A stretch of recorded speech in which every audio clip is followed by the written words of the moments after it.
Good morning, good morning, good morning, good morning, good morning, good morning, guys. What people?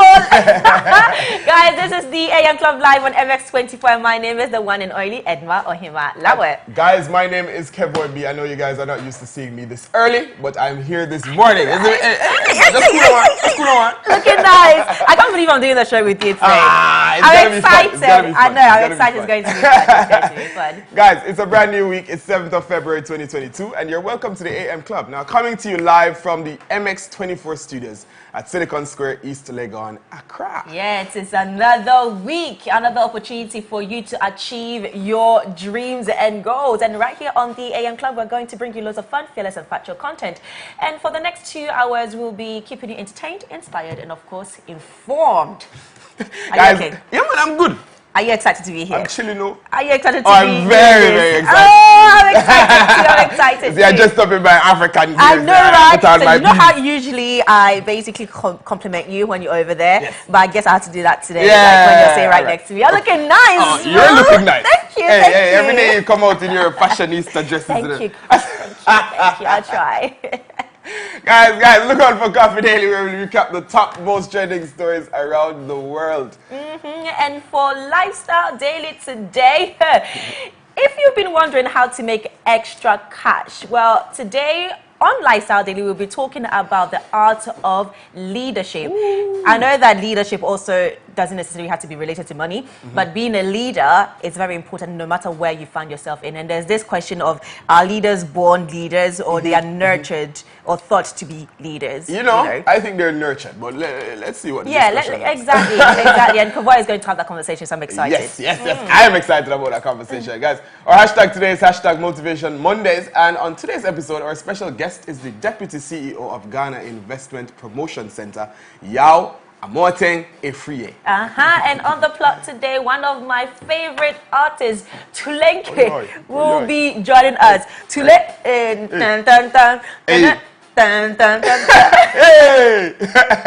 Guys, remember, you're a major part of the show, so join us online. The hashtag is hashtag the AM Club, and our handles are at MX24 on MX24GH on all platforms. So don't forget to subscribe to our YouTube channel at MX24GH. You can also reach us via our WhatsApp number on 0550-331-511. Send in your comments, voice notes, and video reactions to all the stories we cover right here on the show.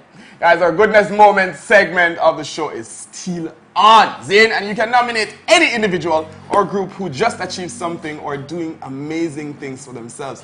All you have to do is reach us via our WhatsApp number, that's 0550-331-511. Send their name, contact, and why you think they should be acknowledged on Goodness Moments. And it's now time for hashtag My Daily Dose of Him, like we do it every single day from Monday to Friday, 8 a.m. to 10 a.m. right here on MX24GH. We tell you to send in what motivates you, what inspires you, to our WhatsApp number 0550-331-511. And today, Kevoy is going to read your daily dose of him. So do make sure that you send it in right now on the number that is showing at your right bottom side of your TV. Send in your text, guys. Send in your text. Guys, and we begin this week. Our daily dose of him is an inspirational song from Kari Jobe and Cody Carnes, The Blessing. Enjoy.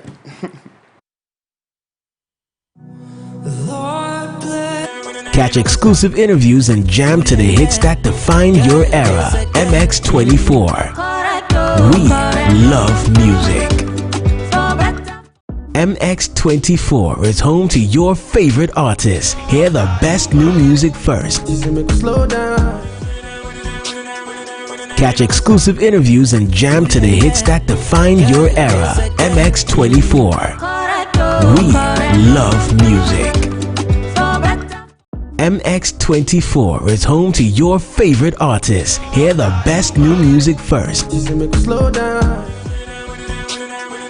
Catch exclusive interviews and jam to the hits that define your era. MX24. We love music. MX24 is home to your favorite artists. Hear the best new music first. Catch exclusive interviews and jam to the hits that define your era. MX24. We love music. MX24 is home to your favorite artists. Hear the best new music first. Slow down.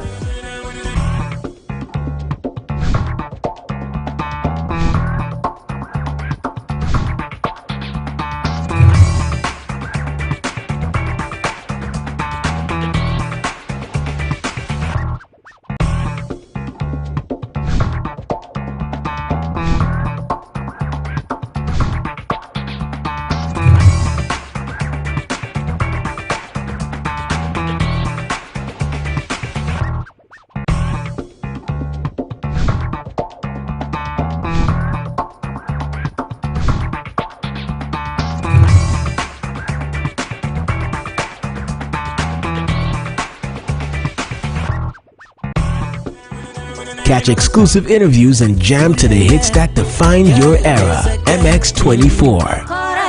We love music. MX24 is home to your favorite artists. Hear the best new music first. Slow down. Catch exclusive interviews and jam to the hits that define your era. MX24. We love music. MX24 is home to your favorite artists. Hear the best new music first. Slow down. Catch exclusive interviews and jam to the hits that define your era. MX24. We love music. MX24 is home to your favorite artists. Hear the best new music first. Slow down.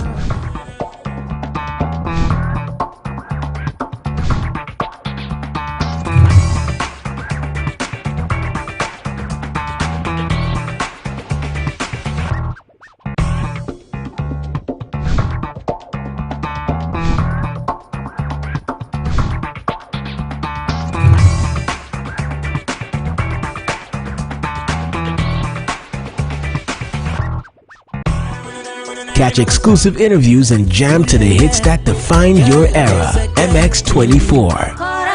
We love music. MX24 is home to your favorite artists. Hear the best new music first. Slow down. Catch exclusive interviews and jam to the hits that define your era. MX24. We love music. MX24 is home to your favorite.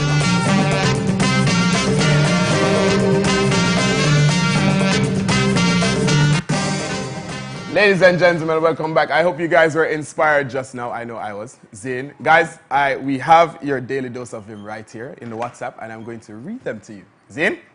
Now, guys, the first one comes from... Oh, these things are coming in fast. I didn't know that they would come in this fast. Here we go. Good morning. Good morning. Good morning. This is cultured from Asaman Kese.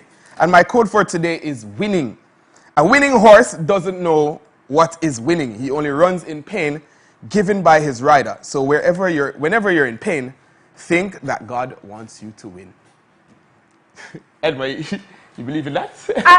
I do, but pain doesn't necessarily mean that you're winning. I mean, I like the quote. I like where it's going. But it got a bit, Yeah, it's a little controversial. It's a little controversial. Yeah. But it's alright. Don't worry. So good morning. My daily dose is people will let you become what they can't handle, how true, kind, and loving you are to them. You don't lose good people, so keep that in mind. People will let you go, and you become, I can't crack this code. Me too. It's an enigma. I cannot crack as well. Anyway, let's move on to the next one.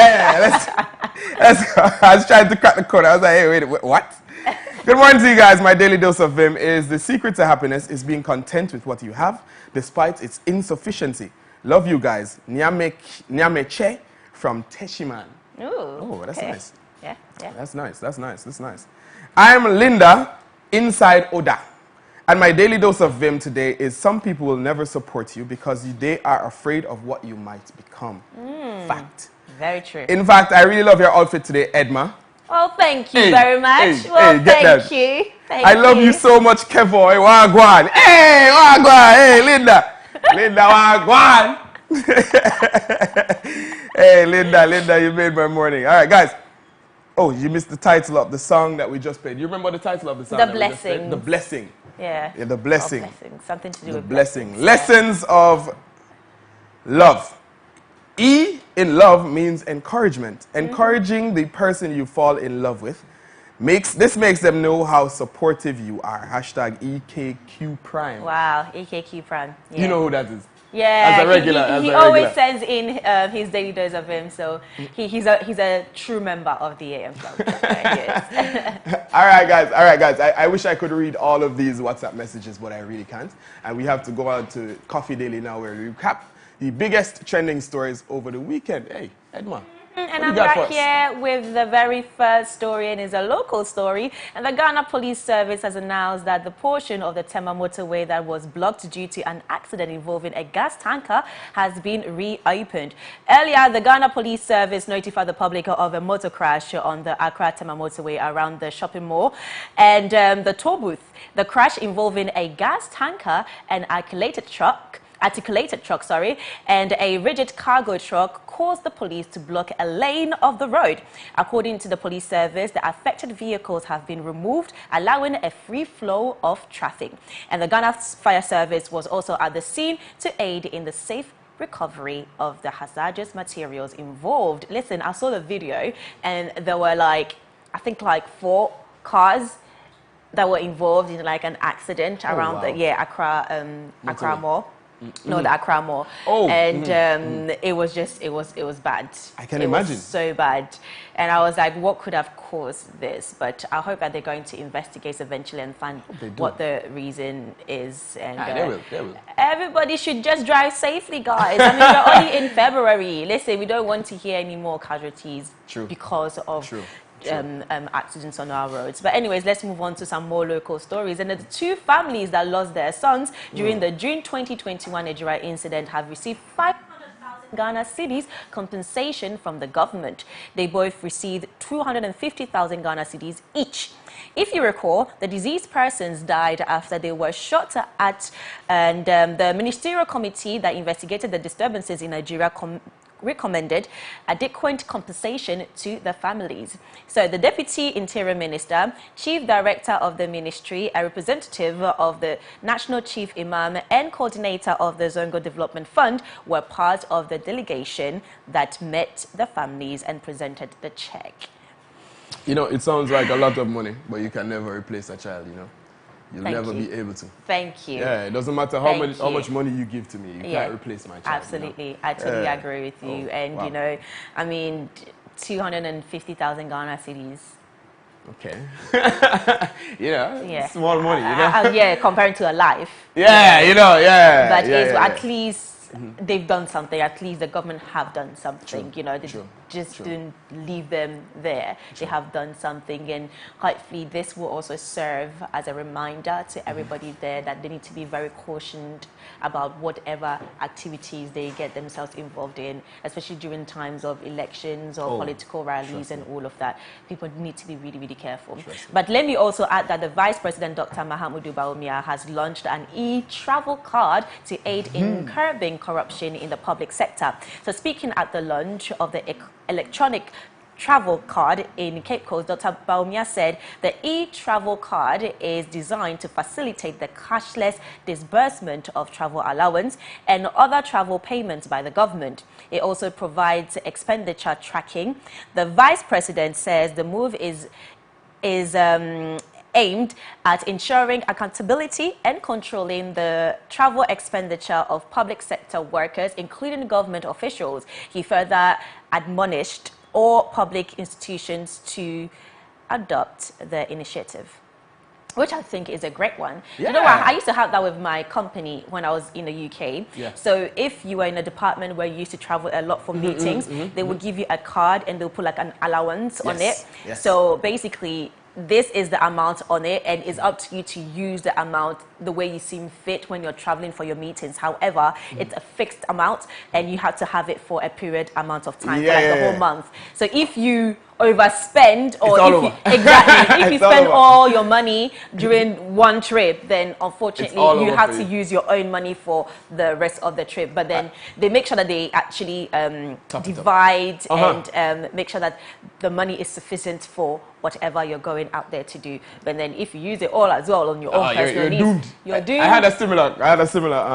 similar job in Jamaica. I was in a senior position. And so what they did, they gave me allowances like traveling, but they gave me one card and say, this is what it is.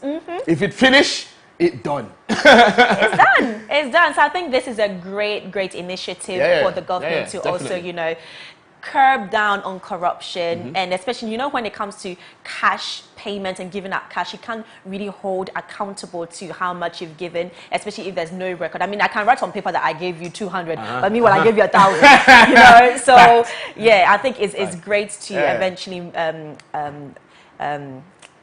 what's the word? Scrutinize. No. Wait, what did you say? Scrutinize. No, that's not it. No? No. Well, I mean, it could work. Yeah, it could work, but that's not work. it. When you monitor, oh my God, that's the word, monitor. When you monitor something. Monitor something. Yeah, exactly. That's the you know word. what? I was going to say surveillance again, but then that's out of context. But anyways, guys, let's move on to sports, and the AFCON is over. Congratulations, Senegal, and Sadio Mane needed the winning spot kick as Senegal beat Egypt 4-2 on penalties to clinch their first ever AFCON of the nation, which is Africa Cup of Nations. But after the final ended goalless following extra time, the Liverpool forward had earlier seen a 7th-minute penalty saved by the Pharaohs keeper Gabaski. Let's watch. You the holla holla, nigga, you the holla holla, yeah. Boy, I see me wonder, you want all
in play. That was such an amazing finals. I'm not gonna lie. It was a finals that everybody was expecting to eventually watch. Definitely. And I love the fact that the whole Africa was actually rooting for Senegal. If you went on Twitter, everybody was rooting for Senegal because it's their first time. But Egypt have won it how many times? Like what, 5, 6, Oh, really? or 7 times? Yeah. But you know, so, Egypt, I didn't think Egypt was playing to win yesterday. I think they were playing for penalties. Yeah, they played a little bit reserved. But you know what? I need to big up their goalkeeper, Gabaski. He saved them on many occasions.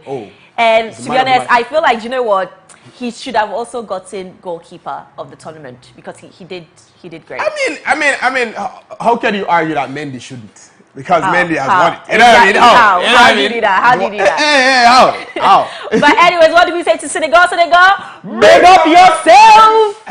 You did amazing, and we are so proud of you. That could have been you, Black Stars, but unfortunately, it wasn't. But anyways, meanwhile, Cameroon came from 3-0 down to level at 3-3 against Burkina Faso before winning a penalty shootout to finish third at the AFCON. Did you watch that match? It was crazy. I was on the road. It was crazy. So, Burkina Faso was actually winning 3-0. And within the spaces of, I think, 25 or to 30 minutes, Cameroon was able to score 3 goals. Wow. 3 goals and equalize for them to eventually go on a shootout and win they third deserve it. position. They deserve it. They deserve it. Yeah, They deserve it. It was They what it deserve was. it. But anyways, guys, let's now move Let's on to the believe. Ghana Premier League match week 16, and Bichim United won against Ashanti Gold 2-0. King Faisal won 2-0 against RTU. Dreams FC lost 0-1 to Brecun Chelsea. Hearts of Oak also lost to Great Olympics 0-1. Elimina Sharks versus Ashanti Kotoko will be played today, and we will bring you more updates on that. But now let's move on to some international sports news. Manchester United crashed out of the FA Cup as championship side Middlesbrough came from behind at Old Trafford to then emerge. I'm out of breath. Victorious and nail-biting 16 shots penalty shootout. Listen, Anthony Elanga ballooned his shot over the bar to give Chris Wilder's side a win that was celebrated in enthusiastic fashion by 9,000 strong visiting supporters. Oh.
Watching this is just like pain in my chest. Oh, I am grieving. It's paining me so much because I think Manchester actually played a really good game. Yeah. They had quite a few chances that unfortunately they missed, including Ronaldo actually missing a penalty right there.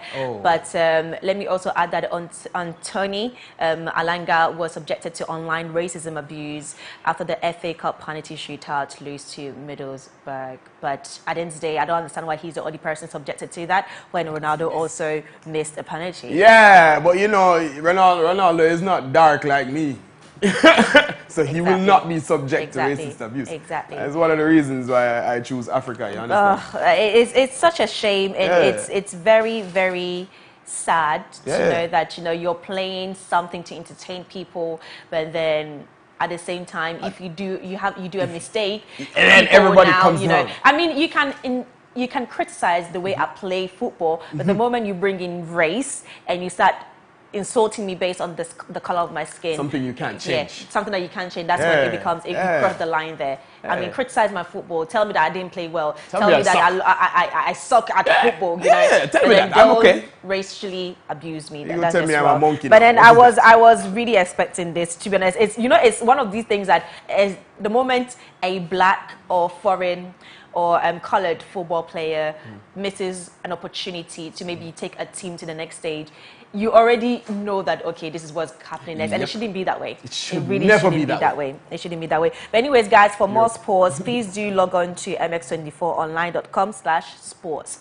But let's move on to some tech news. And Apple reportedly plans... Let me take that again. Apple reportedly plans to reveal the first iPhone SE with 5G in March. According to Bloomberg, the company is targeting March 8th to show off a new low-cost iPhone SE with 5G as well as a refreshed iPad Air that adds a new CPU and 5G for cellular-equipped models. So the new iPhone SE is expected to have a faster chip and improved cameras with a design similar to the existing model that has a 4.7-inch screen. So for iPhones and iPad news, reports suggest that there will be a new version of iOS with mask-friendly facial recognition support in March. That was a mouthful, but anyways, yeah, we're looking forward to that. Consumerism is alive and well inside. I already have my iPhone, so I'm just long time. I know you had it long time. It is what it is, you know. The cheaper version. They gotcha. They gotcha. No, they did. They always do. They always do, but not with these ones. I don't need these ones. iPhone is not going to get my money until my iPhone is destroyed. Absolutely. Absolutely. But anyways, guys, it's now time for us to deep dive into the world of entertainment. And usually I'll be like, yeah, our boy, you know, Kevoy B is on standby, but he's already in studio with us. Sitting by. Yes, exactly, sitting by. And he's going to basically fill us in on what's been trending in the world of entertainment. Stay with us.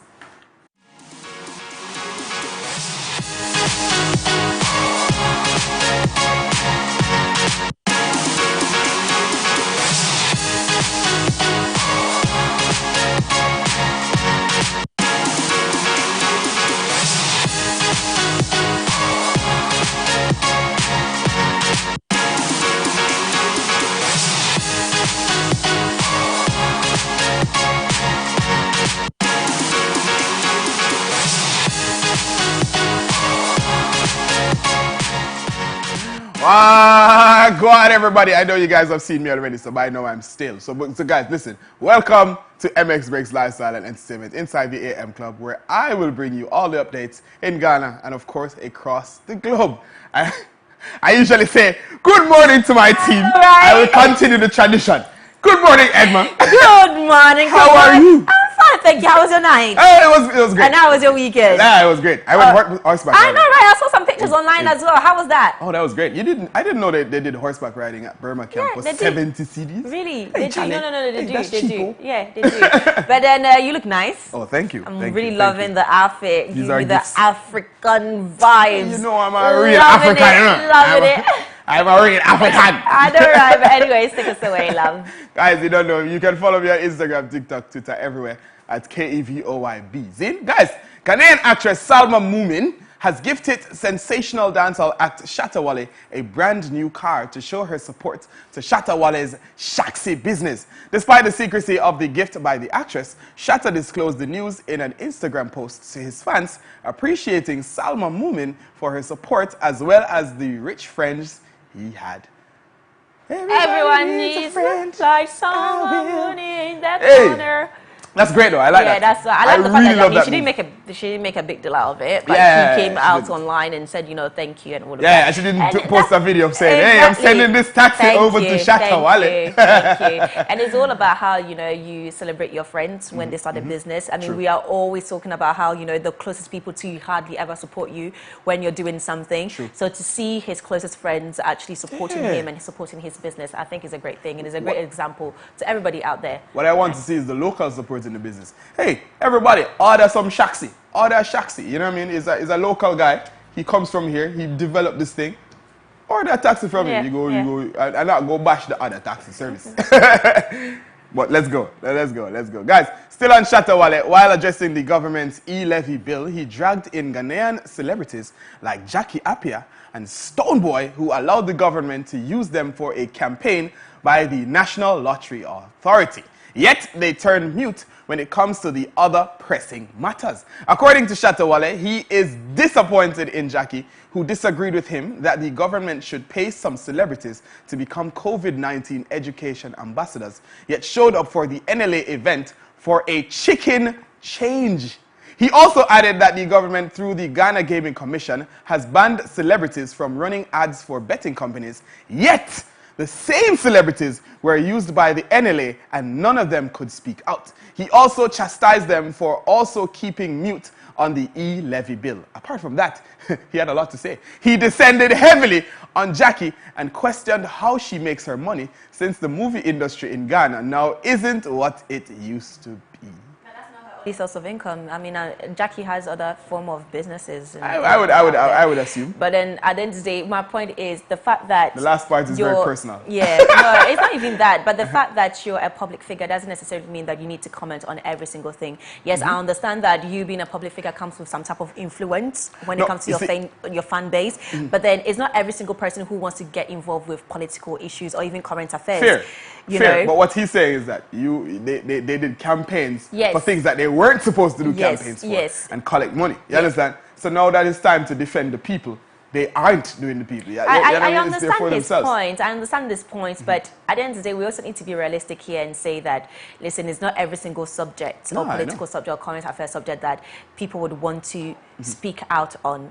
You know, so some people just don't even want to get involved, not even because of they are scared of anything. It's just not what the domain is. I'm sure maybe if something happens in the entertainment industry or in the film industry and they ask Jackie, oh, do you want to comment about that? Because it's her field, she might comment about it. She has and knowledge. Exactly. But then apart from that, I don't think you should just, you know, come out and say certain things about certain subjects that you don't have enough information about just because you're a public figure. That would also go against you because you're an influencer at some point. So putting out wrong information is also very, very critical. So, you know, you can't really condemn people for not wanting to speak out on certain issues. It's just not them. No. You know? No, it's just not them. It's just not them. But you know, Shatawale is going to speak out anyway. Of course. It is what it is. Shatawale!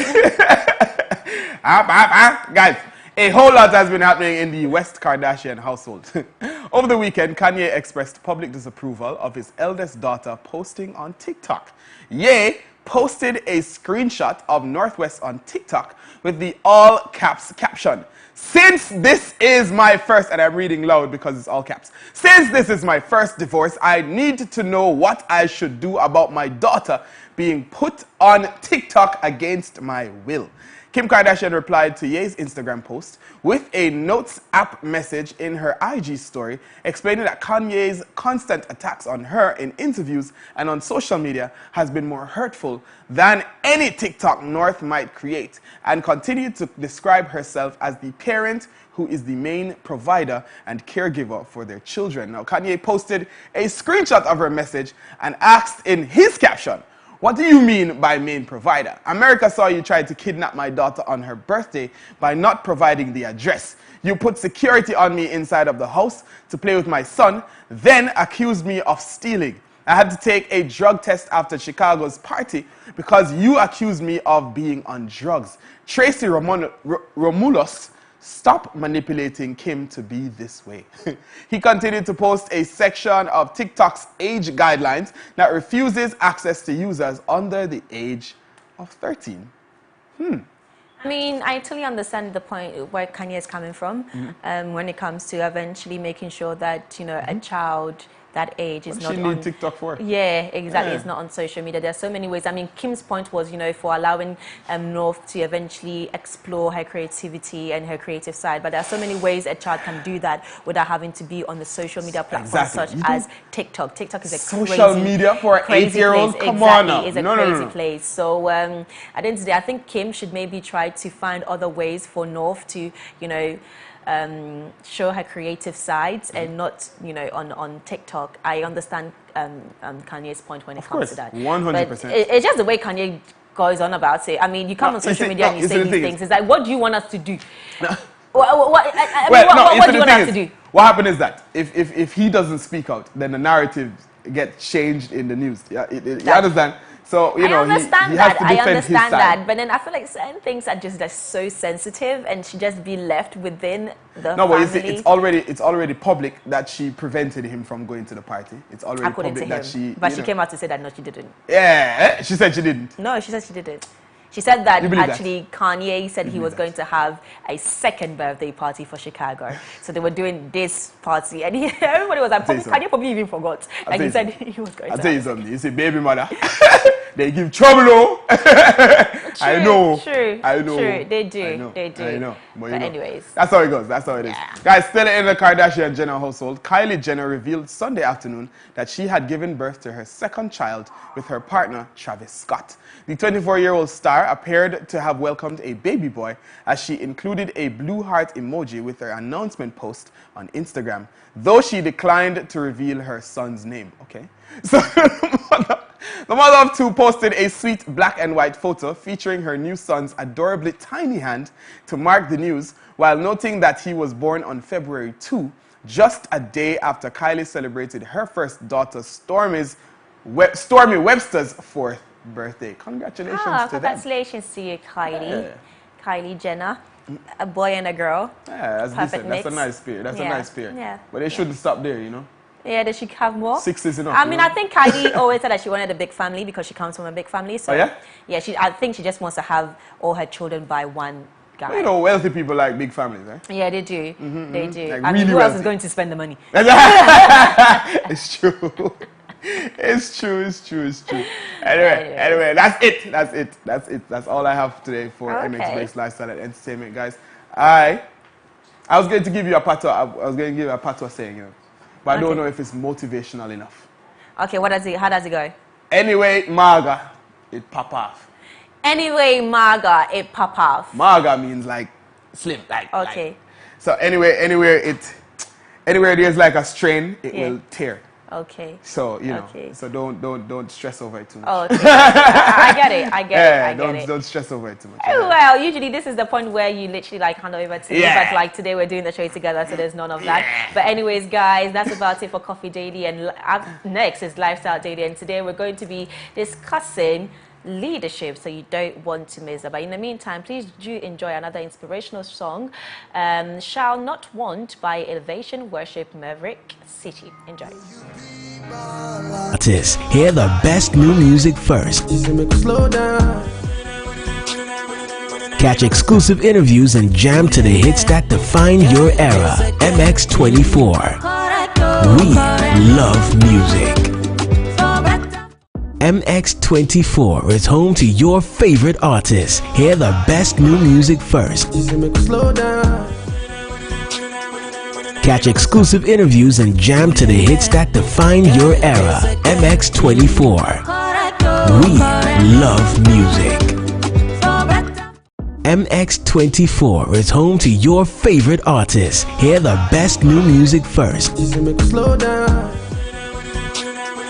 Catch exclusive interviews and jam to the hits that define your era. MX24. We love music. MX24 is home to your favorite artists. Hear the best new music first. Slow down. Catch exclusive interviews and jam to the hits that define your era. MX24. We love music. MX24 is home to your favorite artists. Hear the best new music first. Slow down. Catch exclusive interviews and jam to the hits that define your era. MX24. We love music. MX24 is home to your favorite artists. Hear the best new music first. Slow down.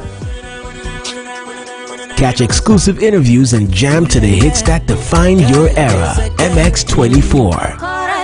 We love music. MX24 is home to your favorite artists. Hear the best new music first. Slow down.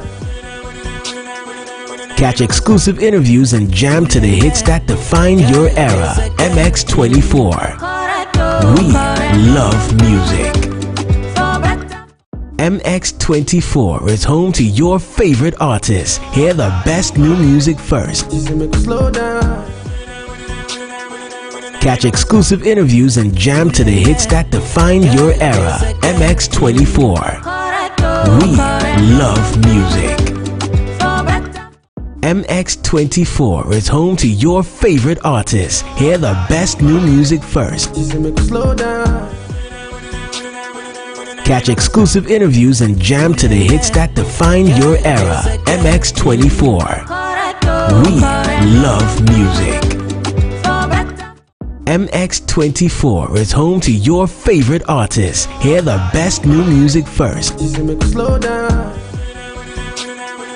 Catch exclusive interviews and jam to the hits that define your era. MX24. We love music.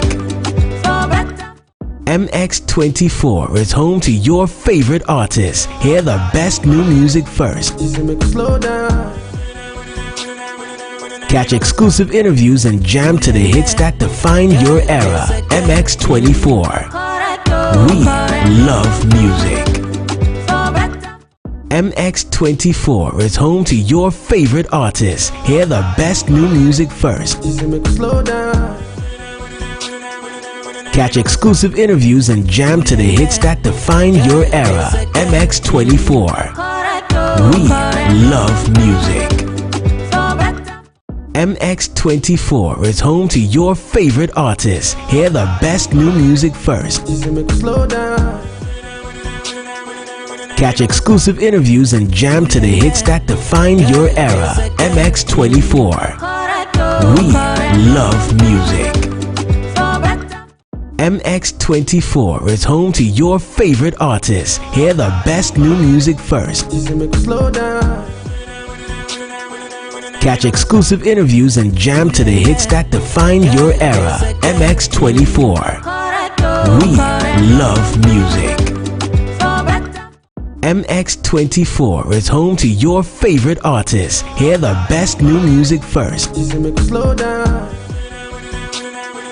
Catch exclusive interviews and jam to the hits that define your era. MX24. We love music.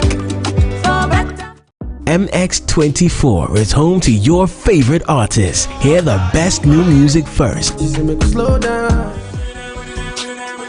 Catch exclusive interviews and jam to the hits that define your era. MX24. We love music. MX24 is home to your favorite artists. Hear the best new music first. Slow down. Catch exclusive interviews and jam to the hits that define your era. Some of the qualities you think leaders must have in your opinion. Please share your responses to our WhatsApp number on 0550-331-511 with the hashtag DAN Club, or you can just tweet at us at MX24GH. Kevoy, over to you. Thank you, Edma. Guys, joining us for this conversation, we have Mr. Prince Edu Appiah. He's a leadership trainer. Prince. That's right. Well, go on. I'm good, man. How are you doing? I'm good, man. I'm good. Good to have you on the show. Good to have you on the show. To be here. Hey, Prince. You know. Earlier when Edma was reading, what people think leader was, you made a chuckle. Why? Tell us why. I did, Kevoy. But to start with, good morning to your viewers from across the world. It's super exciting to be here. I did because leadership is such an important topic. But unfortunately, a number of people do not understand leadership, or we take leadership as something that it is not. For example, a lot of people think leadership is a title or a position. Far from that. Leadership is what you do with the title or the position. In fact, the title or the position is supposed to be the beginning. Yes. So, I mean, when she mentioned that, I was like, yeah, we're on course. We're on course. All right. So tell me, what is a leader? What is a leader?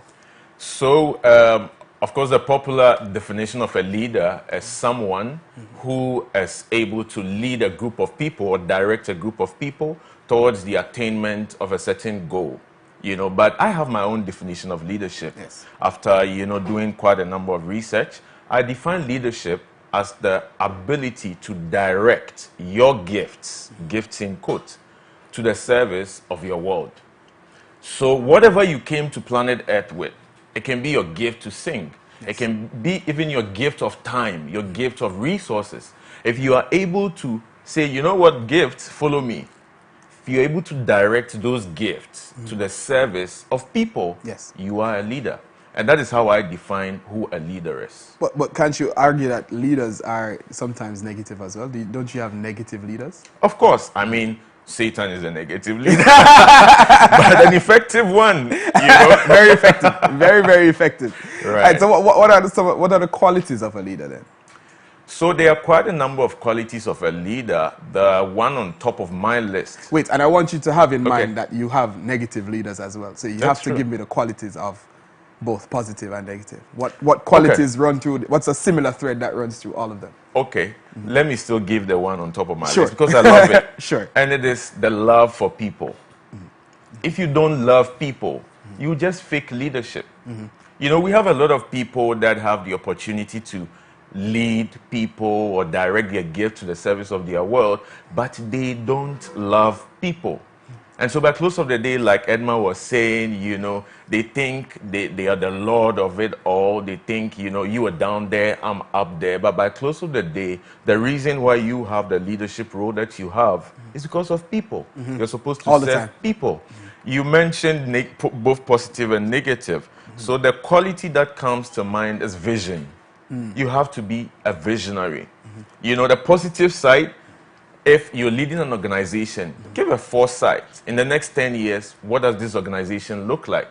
The guy that walked in to the organization as an intern, in the next 2 years, would he have developed his skills and potentials? Yes. So vision is very important. On the negative side, I mean, we're talking about Satan and all that. Let's talk about somebody like a Don, like somebody who, like an area leader, like a gun, like a you know, gang leader. A gang leader. Yes, they have vision. Yes. They have vision. That is how come, you know, folks like Boko Haram are able to thrive in what they are doing. ISIS and co. Because they have a plan. They look the next 4 years, the next 5 years, the next 10 years. They think future. So vision is one leadership quality that can cut across. Right. All right. So what are some mistakes that, you know, people make in leadership?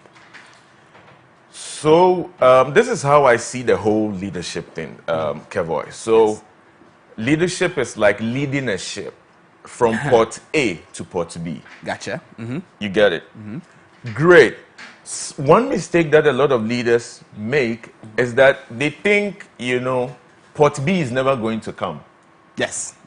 So they're enjoying the ride. That's the lack of vision. They're enjoying the ride. So if you know that you are in a leadership position or whatever for a period, let's say 3 years, 1 year, whatever, it controls how you act. You know you are time bound. You're not there forever. It influences how you treat people. You understand what I mean? Yeah. So it is very one of the mistakes that a lot of leaders make is thinking, you know, we are here forever, you know. And when I was on campus many years ago, that was one of my problems or challenges I had with campus leaders.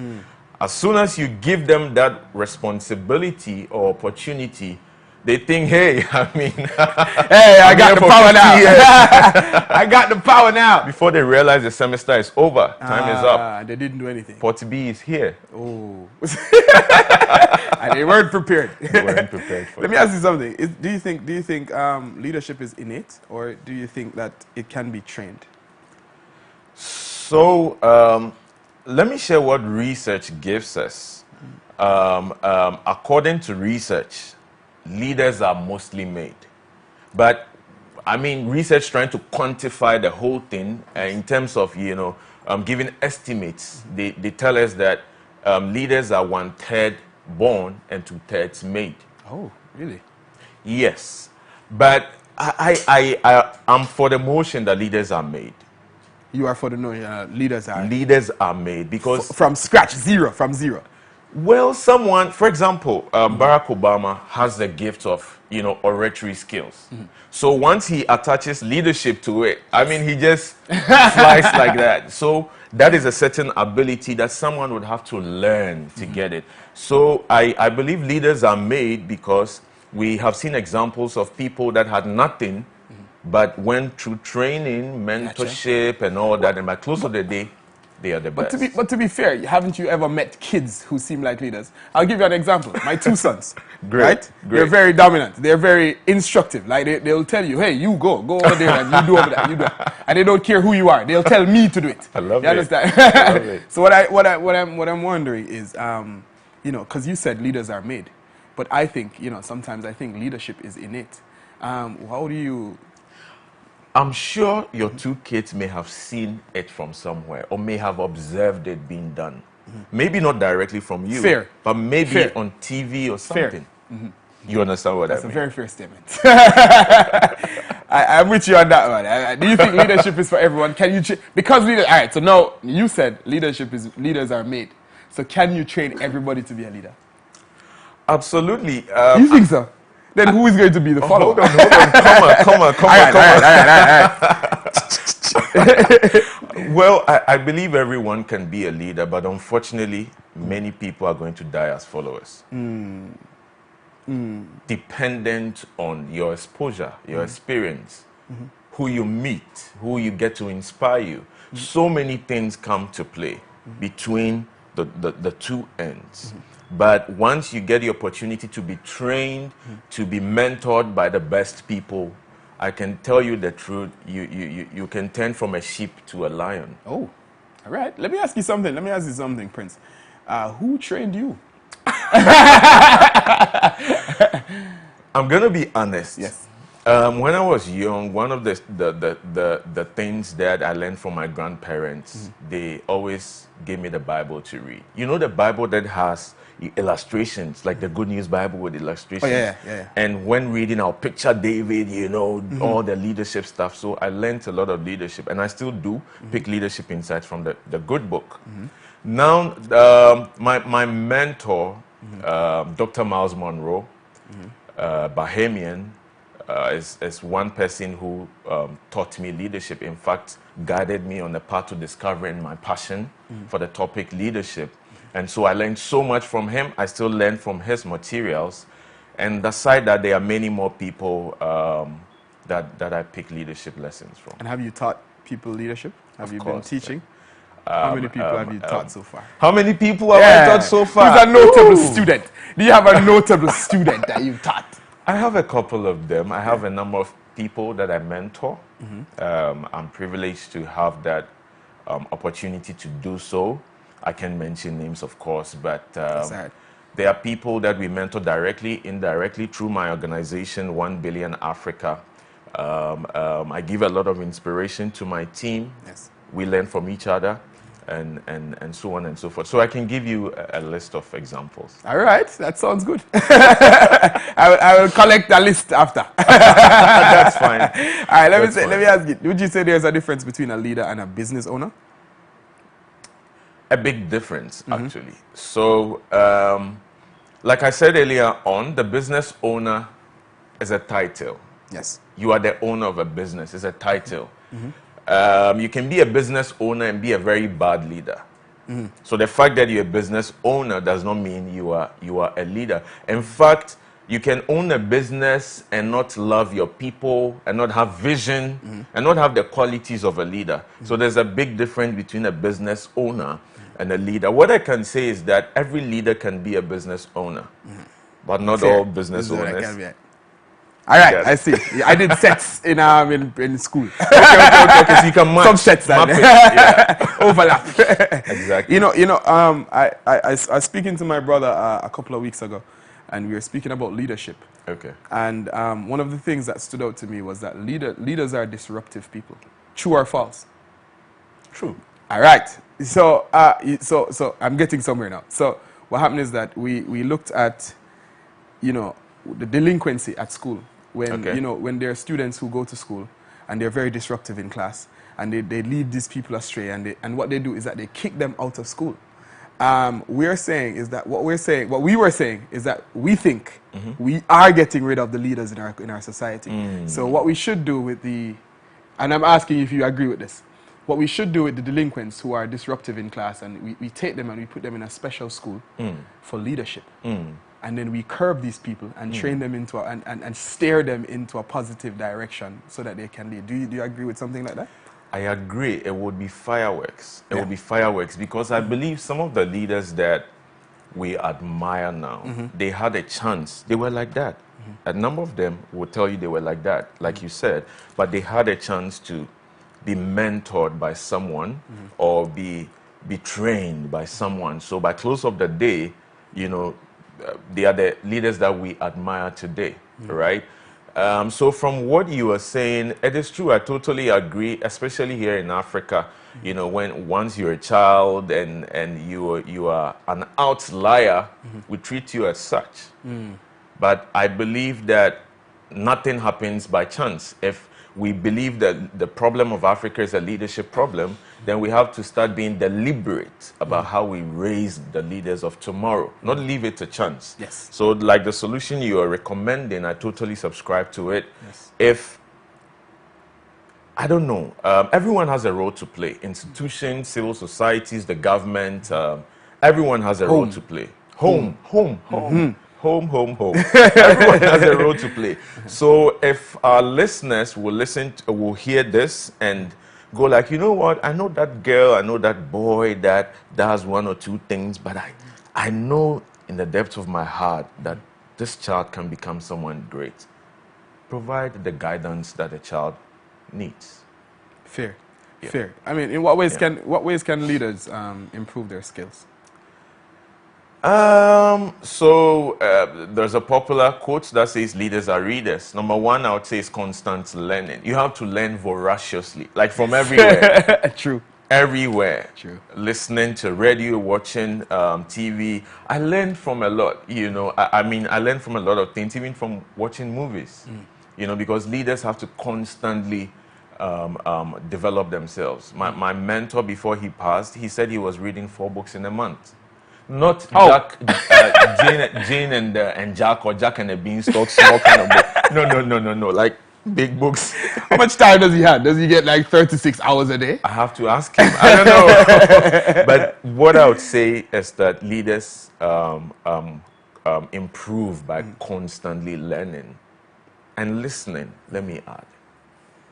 That's fair. That's fair. So how can a shy and quiet person develop themselves to be like a great leader? Ooh, I love it. I love it. Let me just start by saying that a number of great leaders we admire today started shy. Really? Yes. Okay. Yes. I was going to ask you for an example, but I don't want to put you on the spot. No, that's fine. All right. I won't go too far. One is sitting in front of you. Hey, get them. Many years ago, when I entered campus, University of Ghana, level 100, I was extremely shy. The thought that I'm standing in front of people to speak would just make my legs shake. But in level 400, I was emceeing so many shows on campus. So what happened in between? Tell us. It's what I would recommend to someone who is shy. You have to admit that, number one, I feel like a hermit, you know. Ask yourself, what is making you shy? Perhaps it is lack of confidence. And how do you get confidence? You build your competence. Once you have competence, automatically confidence comes. So what I did in between the two is that I subjected myself to mentoring, to training, to networking events. You make mistakes in between. True. But by close of the day, you'll come out of that shyness and you will become that lion that the world is waiting to see. Hey, guys, I hope you guys listen to that. I hope you guys are listening. All right, so let me take something from WhatsApp. So somebody says, good morning. Watching you from Takoradi, TTU Airport. I hope that's deliberate. I recommend 2 books on leadership. Number 1, Be a Leader for God's Sake by Andrew A. Amen. You know that book? No, I've not seen. And there's 10 Laws of Leadership by Bill Newman. Do you know that book? Yes, I've seen. You know that one? Yes. You've not read that one? No, I've seen the second book, but I've not read it. What kind of books do you recommend? I will start by recommending the 2 books I launched last week Hey, talk to them now. on leadership. One is titled 29 Days of Leadership. And I promise you, these are 29 days of thought-provoking stuff that will shift your mindset. Is it 29 pages? Not 29 pages, because some chapters go beyond 2 and 3. You know, but 29 days of leadership, filled with leadership quotes, powerful inspiration. And the second book is 17 Essential Principles of Leadership. So I told you when I was growing up, I loved graphics. So I add graphics to this. For example, we have the leadership principle of seed. That says that, you know, not everything that comes to your hand is bread. Sometimes with a seed, you got to plant it. You got to plant it. Yeah, You know, so I talk about leadership principle of seed, and I narrate it with an example, an illustration. Someone eating their seeds, and another one sowing their seeds. Gotcha. So 17 Essential Principles of Leadership is an amazing book. 17 different leadership principles of growth, of timing, of high flying, of sacrifice. So these 2 books I'll totally recommend. You can find them on my socials. But aside that, I'll recommend The Spirit of Leadership by Dr. Miles Monroe. Dr. Miles Monroe, The Spirit of Leadership by Dr. Miles Monroe. You know what we didn't touch on a lot? The responsibilities of the leader as it relates to their subordinates. Or I don't want to use the word subordinates because, you know, it sounds... Like it sounds, you know, as you guys would say, some way, you know. But how do they deal with their followers? Like, how do they relate to their followers? How do they train followers to become leaders as well? How do they identify leaders inside their following? Wow, wow. So, first of all, as long as you're working with people, I mean, you can call them subordinates or team or stuff. I like to see it as, if I'm given such a role, I like to see it as an opportunity to impact into the people. Yes, you're paying them the salary and all that, but it's also, these are human beings. Yes. I mean, they are people. So definitely means they have potentials. It means they have skills, they have whatever to become better. So by close of the day, and that's one quality of a leader. A leader leaves you better than they met you. So if you have subordinates, it means that you need to acknowledge that they may have 1 or 2 things in them, and your encounter with them may be limited. So you try to, you know, help them grow, harness their skills, and they will thank you for it tomorrow. You know, Prince, I'm going to say something very controversial, right? Okay. In Ghana here, I realize that there isn't a lot of empowerment for the people, right? There are leaders, and I see great leaders inside the community as well, inside the country as well. But I realize it's not on a mass scale where they're trying to empower everybody, you understand? And whoever bites it, and whoever doesn't bite it. Do you think there's a leadership problem in Ghana? I think there's a leadership problem in Africa, all 54 countries. I mean, and Jamaica, Let's add Jamaica. Let's add Jamaica to the list. Let's do. Yes. You know, it is true. And like I said, for example, we want development. Yes. But development is not a short-term game. Precisely. It's not something that happens in the next 4 years or after the next 8 years when the president's term is over. It sounds like you have a problem with democracy. Well, that's a topic for another day, you know. Too small. Me too small. I believe we have to be deliberate. We have to be deliberate. And this is why I've dedicated myself for this course. My target is the young people. Yes. As many as my books can reach, as many as will attend our workshops, as many as I can get to impact. But that is only me. That is only Prince and my team. But just imagine what other people can also do. Just imagine what government can do deliberately. Yes. If government is saying, you know what, we are raising 25,000 leaders for the next 10 years. What if corporates come together to say, you know what, we are deliberately raising X amount of leaders in the next X years? Next 100 years. We have to be deliberate about it. Yes, we have to be. All right, so quickly, because we're running out of time. Right. What advice would you give someone going into a leadership position for the very first time? I'll tell the person to imagine that ship that I spoke to you about. Lead your ship. Lead your ship. So if you're not going to enter into that leadership role, it means you are at port A. when you're given a title, that title, it's like that whistle that blows and say, on your mark, get set, go. That title is the beginning of your leadership. Starting blocks. From port A. Yes. So don't feel entitled and all. It's only the beginning. So have in mind there's going to be an arrival port, port B. So whatever you're doing, have that in mind. That should give you focus. That should give you vision. That should inspire you to love the people that you're leading. And that should help you or guide you to focus on the attainment of the goals for which you were given that role. So this is the advice I'll give to the person. Imagine that ship moving from port A to port B. I love that. I love that. Prince, we're out of time, but I want you to tell the people one more time where they can find your books, where they can purchase, where they can support. Okay. All of those. Thank you for the opportunity. So they can find me, especially on Instagram, at Lead with Prince. Lead with Prince. Lead with Prince. Yes, I'm very active over there. Lead with Prince on Instagram, Facebook, and Twitter. Yes, they can find me on these socials. And once you DM me, whatever, you get access to the books. All right, guys, you see that? You see that? Now, so guys, that was Lifestyle Daily, and we had Mr. Prince Edu Apia. Hey, he's a leadership trainer. Hey, Prince, thank you for coming on the show. My pleasure. Someone actually sent a message. Let me read it for you. Okay. It says, very educative section and a lot of lessons learnt. Is he willing to be a mentor to someone who wants to tap into his knowledge base? Are you willing to be? Just DM me. Send Lead with Prince. Yeah. Lead with Prince, okay? All right, that's it, Mr. Prince. Mr. Prince, thank you for your knowledge. Guys, that's it for Lifestyle Daily. We will be back with more. Up next is Motivation Monday. Our special guest is the Deputy CEO of Ghana Investment Promotion Center, Yao Amoateng Efriye, and he'll be sharing his story with us. But in the meantime, enjoy Nukedzor by Stoneboy. I hope I got it right.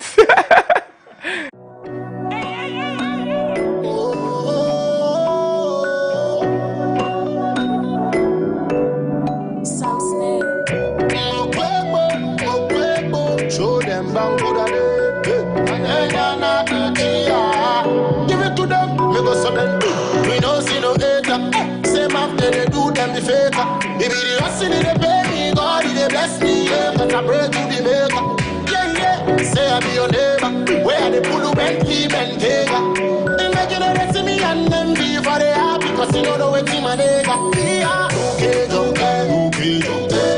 My body tell me no okay, okay, okay, okay. My body tell me no okay, okay, okay, okay.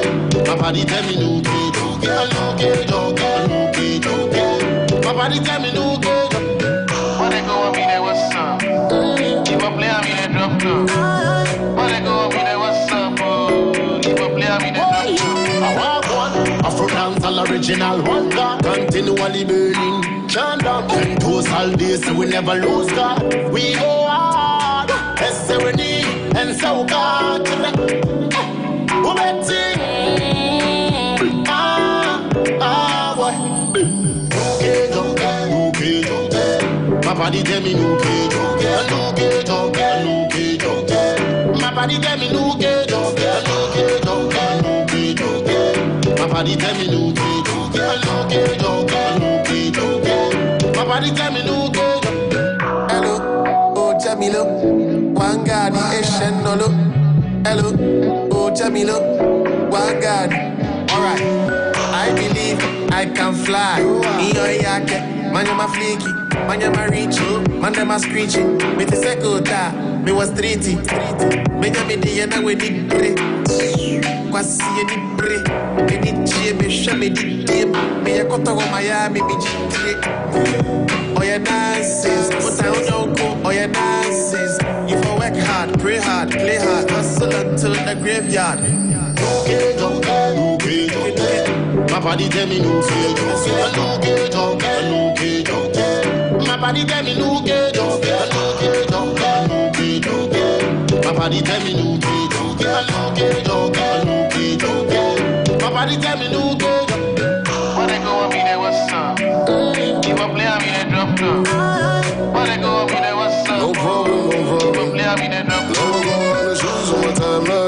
timeline. Global, worldwide, all the shoes around me wanna give me fine wine. Give me fine wine. I'll be broke and hungry. If not for God, I'll be struggling for breakfast. If not for God, I'll be struggling for lunchtime. If not for God, I'll be struggling for dinner. If not for God, I'll be way more of a sinner. If not for God, I don't wake up in the morning or the evening. Still raving, thank you for this feeling. Yes, me, I'm free guy, man, I am moving crazy. I just look up at the ceiling. We just tryna get the cash money, yeah. Why you feel my brothers and grind every day? In this life I've encountered both loving it, that ain't stopping me. I just gotta keep it moving. God willing, I ain't losing.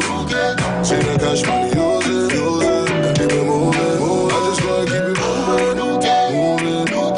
God willing, I ain't losing. See the cash money, use it, and keep it moving. My body tell me no okay, my body tell me no okay.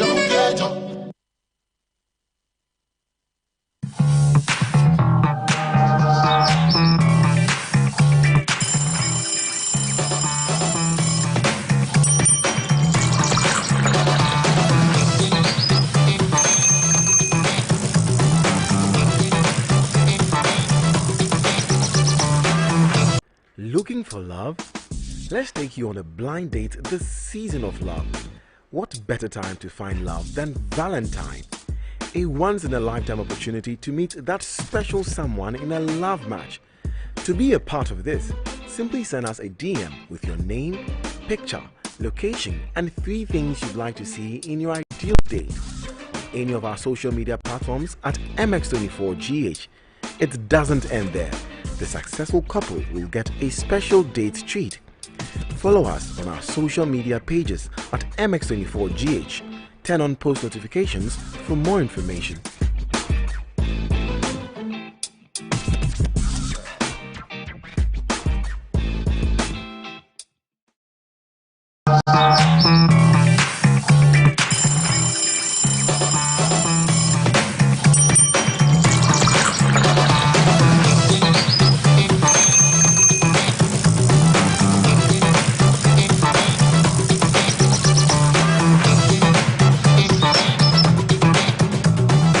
Welcome back, ladies and gentlemen. This is still the AM Club, where we are here on MX24 with loads of fun, fearless and factual content, and hopefully we've been keeping you inspired, entertained and informed so far. Kevoy just had an amazing conversation with Prince on the art of leadership, but it's now time for Motivation Monday, today's hashtag, and our guest on today's show is the Deputy Chief Executive Officer of the Ghana Investment Promotion Center. But before joining GIPC, he worked in various senior capacities in the United Kingdom and Ghana as a management and political risk professional, gaining considerable experience in commercial, tactical and strategic issues impacting business and investment in sub-Saharan Africa. Ladies and gentlemen, let me welcome Mr. Yao Amwatin Efriye to the AM Club. Mr. Efriye, how are you? I'm well. Good morning. Good morning to you too. By the way, you're officially an AM Club member. Thank you very much. It's a It pleasure comes to be with here. a lot of benefits that I'll let you know after the show. I've heard a lot of good things about the program, so thank you for having me on. Thank you very much Thank for you so also much. joining us today. So today is Motivation Monday, and just to give you a little recap on what this segment is, we basically highlight a personality that we believe is doing something great, and through that story, our viewers can eventually be inspired and impacted as well. So when this week we were like, who can we have for Motivation Monday? I was like, oh no, I know somebody. Mr. Efriye needs to be on the show to share his journey and his story as well, just to impact the youth out there as well. So let me start the conversation by just asking you a bit more about yourself. I know this question, I know, but then when I say a bit more about yourself, I just want you to break it down. So how it all started. So you went to school, you were born and raised in Ghana or in the UK? Which one? All right, so good morning to your viewers, and once again, thank you for having me on. It's always very difficult to talk about yourself. It's like an interview question, but we don't have the benefit of time. But in a nutshell, as you rightly said, my name is Yao. Amwatin Efriye. So Amwatin is the name that I was christened with. Okay. I'm named after my my grandfather. Okay. So my father's uncle. Okay. My father's uncle played a very important role in his life and his upbringing. So He decided to when name I you. came along, Yeah. when I was born, he decided to name me after his uncle for good reason. Okay. But as an Akan, typically you tend not to take your father's name. Yeah, yeah. And so the Afriye over time, became part of my name. But if you like, officially, Afriye is not, my birth name, if I can put it as such. Okay. My journey, well, please, you lead the interview. So your journey Really in the terms of, interview. so now let's start from education. Correct. Okay. So where did you do your junior high school, senior high school? Was it here in Ghana? Was it Yes. abroad? Yes. And just take us through your educational journey. Yeah, so you're right in saying that I was born in Ghana, so born and raised in Ghana. I had the benefit of being raised by my grandparents. And so, my childhood was, was quite fun. Yeah. I was a pretty open child, a bit of a rebel sometimes. I wanted to do everything. I was quite inquisitive. Yeah. So I had, good upbringing, good schooling. So I went to school here in Ghana, at least for the first 9 years of my life. At some period, I was homeschooled as well, Okay. which, for a lot of people is quite strange. So I had the blend of, going to school, nursery and all the other early schooling. Yeah. But then later on, around the period of about 8, 9, my grandparents, for whatever reason, felt that I needed to be homeschooled. So I was homeschooled for a bit. And then the opportunity came for us, me and my sisters, to go to the UK. Yeah. And so we went to the UK to join our father, who had been there for some time. And in the UK, a child born and raised in Ghana knows There was a cultural clash. there's a bit of a Yeah. cultural clash. Yeah. Yes. So obviously, having the benefit of a good education, it was Yeah. easy to transition into the UK system. The standard for a black child, especially in our case, where we went to a pretty, if you like, predominantly a white school. Yeah. Yeah. My father, for whatever reason, felt that he needed to ensure that we went to a quality school, Yeah. quote unquote. Yeah. I'm not saying that other schools are not quality, but Yeah. he felt that the schools in the inner London borough wasn't so well suited to us. Okay. And so we went to school in Hertfordshire. So I lived in London and went to school in Hertfordshire. Okay. Okay. And did that for a period of time. Yeah. And then from there, you now you furthered your education Correct. in the UK. Correct. Okay, So my formative education was in the UK. Okay. So from secondary school throughout to sixth form. Sixth form typically in the UK is 2 years. So after the sixth form period, and then went to University of Kent okay. in Canterbury, where I read politics and international relations with some additional courses, but politics and international Was the relations main was degree. the main degree. Okay. After University of Kent, I felt that it was right to further my education, and so masters is in fashion, right? And as a young person, I think if you want to, at least in my view, add a bit more value to yourself, I think the natural route for those of us who are quite interested in academia, further studies is a master's. Yeah. Right. Of course, there are other vocational programs, and everybody is different, and everybody has their, what suits their skill sets and talents. But in my case, I continued at King's College London, Okay. where I did my master's for a year. And after the master's, there was a lot of discussion within the family, particularly my old man, some of my aunties and my stepmother and so on. They said, "Oh, I should do a PhD," and I felt that a PhD, a young man, a young person who has basically done nothing else apart from schooling. School, exactly. If the opportunity came, And depending on how poor I was that summer, I would take maybe a part-time job somewhere. Yeah. I'm sure a lot of students would understand what I'm talking about. So I hadn't really had professional experience. Yeah. And so I felt that the decision to do a PhD or further studies for 3 years, I mean, it was, if I'm being perfectly honest, at the time I felt it was a waste of my time. Yeah, yeah. And so I decided to go into professional work. Okay, and what was your first professional work? It was, in the early days, it was quite difficult because I was always told by, those who taught me, my teachers, even when I was in Ghana, that you have a flair for politics, you have a flair for business, and as a young person, I mean, what do I know about business or politics, right? Exactly. I have no experience or exposure apart from the fact that obviously my father was a politician. Yeah. My grandfather was a politician, so I had some exposure, but I didn't actually understand what it was about. Yeah, yeah. And there I was in the UK. How do you get involved? Yeah, in the how politics, do you, yeah. So I felt it was a bit odd. But one of my lecturers, during some discussions about careers and what to do in life, said to me, why don't you go into something called political risk? Okay. And I felt that, what on earth is political risk? Yeah, exactly. What is that? It sounds terrible to me. It sounds like a bad thing.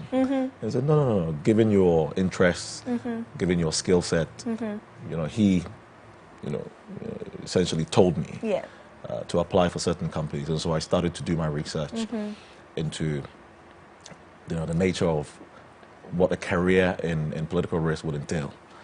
And, long story short, I discovered a few companies. Okay. Some of the companies on my CV that I work with. Yeah. The Economist Intelligence Unit, the FTI Consulting, Africa Practice, Africa Matters Limited. These were companies, doing quote-unquote political risk, communications because one risk. thing that I've also noticed is that I've had I studied international relations and democratic politics as well for my master's, and one thing that people tend to say a lot to me is that they don't know what to do with the degree. They don't know if they should venture into hardcore politics or they should maybe work for an organization or a company. So for those who studied international relations out there, what are some of the sectors that they can find themselves in after university? Yeah, that's a very good question. I think for those that normally tend to study the arts, I mean, international relations, the arts and the social sciences, we tend to find ourselves in a very difficult situation because, you have not studied a professional course. Professional courses are easier to transition into, right? You know that if you study your accountancy, you're likely going to start training as an accountant or a lawyer. You can go through your pupillage, the bar, etc., and then you have that formal training. But in the case of those of us who are in no man's land, if I can call it as such, you have to really think strategically about, one, what your skill sets are. Fundamentally, what do you like to do? Because that is a big motivational factor in applying for jobs. And two, are you willing to really put yourself in difficult environments to test those limits, those abilities, right? So I think those are the two things that get you out of bed. But I think to answer directly, those of us who studied politics, international relations, economics, you can always look at the oil and gas sector.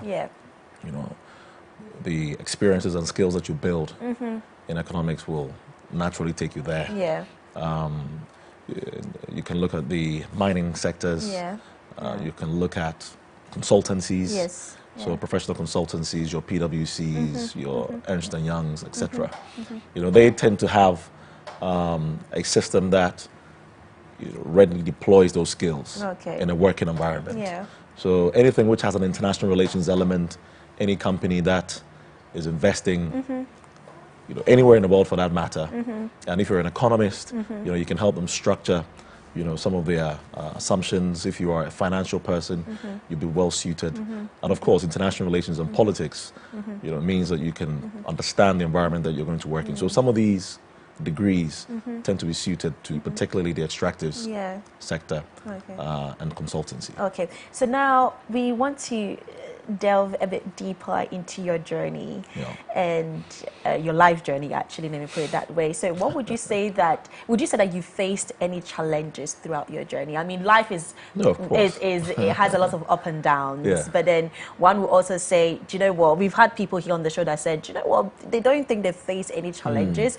It's when the moment they ventured into whatever sector they're in that's made them successful, they haven't really faced anything that, you know, they deemed as challenging. But would you say that you face any challenges in your sector and throughout your life journey? No, of course. I mean, who are these people who've not Face any challenges? faced any challenge? I think, anyway, everybody has their experiences, Yeah. but I think it's difficult to just quantify. Yeah. You know, for the purposes of this interview. But of course, I mean, I've faced a number of setbacks, a number of challenges. I mean, for example, as a young person, Yeah. you know, finishing school and even trying to enter the workworkworkforce, Yes. that in itself is a major challenge. Absolutely. I'm sure a lot of young people are watching this program Yeah. and are probably in agreement with that statement, Absolutely, right? yeah. So, particularly in the UK, where, I mean, there are a lot of opportunities, but there are also a lot of institutional bottlenecks, which mean that, you know, a young person from a particular background may struggle to quickly enter the workforce. You know, so these are some of the issues that you face. I mean, for example, when you apply for a job and you are well suited, you're well qualified for the job, but your name is perhaps a major red flag, right? So they see your name and say, well, is this person likely to fit into our culture? Yeah. Because a lot of companies in the UK talk about culture, they emphasize culture at the working level. And that basically means, is this person likely to fit in? Right? Is he one of us? So that in itself was a barrier. And of course, getting a job and then working, right, without any experience, any tools at your disposal, you don't know how to apply yourself in a professional setting. So these are all initial formative sort of difficulties in a professional setting. And of course, I mean, personally, I mean, you face a lot of personal setbacks. You know, things happening in life, you know, within families, and you know, sometimes it can derail your ambition, your objectives. But all the same, I mean, I think at least in my life, I've remained quite focused and resolute amid all the turbulence. Okay, so we'll come back to you staying focused and what made you stay focused. But my next question to you is, after your university journey, when did you then make the decision to move to Ghana and then establish yourself again here in Ghana? So after university, like I said, I got myself into a few jobs here and there. But it was my job, the last job I did in the UK, which I think really got me thinking about moving back to Ghana. I mean, moving back to Ghana was always part of the agenda. Yeah, but it was how soon? It was how soon yeah. I moved back. And I think a lot of my friends who in the UK and around the world, and for that matter, some in Ghana, they were not surprised when you decided to move to Ghana. In early 2017, I decided to tender my resignation. Yeah. Not really to the shock of my then organization, because my organization at the time was a commercial company. We did a lot of work in Africa. I started off as an analyst at the company, and quickly, within a 3-year period, had my own P&L, profit and loss account. That's amazing. I had my own team, and I was the head of West Africa. Okay. And so as a result of that, I had a lot more visibility, a lot more interaction with the kinds of people that, frankly, I wanted to associate myself with. Of course. So politically, from a private sector level, I did a lot of work within that 3-year period in Ghana, and particularly in Nigeria. In Nigeria, okay. And so I said to myself, these guys are not too dissimilar from me. They're doing amazing things in Ghana. They're doing amazing things in Nigeria. And, here I am in the UK, not doing badly. Have a roof over my head. Career seems to be doing quite well. But is this something that I want to do for the next 10 years? Do I want to continue wearing nice suits in the city of London? Yeah. Or do I want to come to Ghana, get involved, grit my teeth, roll up my sleeves, and help with nation building, help with personal development and progression, have a better relationship with my family. Of course. You know, so these are some of the considerations that really ultimately led me to come to Ghana. Okay, and how has the journey been so far? So far, I mean, it hasn't been bad. It hasn't been bad. Not without its setbacks, not without its challenges. Of course. But I think I've been quite fortunate. I've been quite lucky. Yeah. With my coming back home process. That's how I like to call it. Because I came to Ghana with, some contracts. When I came, I quickly established a consultancy, and I was fortunate enough to have a few cornerstone clients to, help my settling in process. Yeah. And so, that kept me busy for a few years. But I also felt that, I cannot be in the private sector in perpetuity because I've always had an interest in public service, public sector related career, and. Yeah, it's a bit of a roller coaster, but here we are. Here you are, and you were also recently appointed as the Deputy Chief Executive Officer for the Ghana Investment Promotion Center. How is that going for you? It's not bad. It's not bad. So far, so good. So far, so good. Far, so That's amazing. So you also mentioned some of the things that kept you going. So right now, give me 2 things that throughout your life has kept you motivated and kept you going till this point in your journey. It's a very profound question. I think just off the top of my head, I've always been committed to honoring what people, especially those who believe in me, believe that I can achieve. Okay. Right? So, I, in that sense, I never want to let those people down. Okay. Because of the circumstances of how my upbringing and the people who really sacrifice for me. You, yeah. I never want to let those people down. So it's that sense of drive to achieve those objectives, not just for myself, but because I don't see myself as an island unto myself, but I have a family, I have expectations, and so that is a big driver for me. Okay. But there's also, at a sort of social level, I also feel I can contribute my quota as a citizen, as a person to our development. So that's also a big driver for me. So I can, misbehave all I want. I can do whatever as a young person to just have fun and relax. But in the end, when Monday comes, I'm determined. Yeah, absolutely. I mean, that's one thing that I know personally. So, but then would you also say that your age is a factor to your experience? I mean, sometimes you look at somebody's experience and you think, do you know what? Yes, this person deserves whatever they deserve. But then when you come to this part of the world where age is such a huge thing, and people look at age before looking at experience. Would you say that your age also has played a factor into not you achieving certain things? Or you say that, no, my age never played a factor into achieving some of the things you've achieved? Personally, for me, it hasn't. Okay. It hasn't played a factor. But I know that, we are a society that for all the reasons that you've cited, I mean, it's apparent. We look at the number before we look at the set of experiences that the person brings to the table, or even the maturity that the person applies. Absolutely, in doing things. That is often lost on people.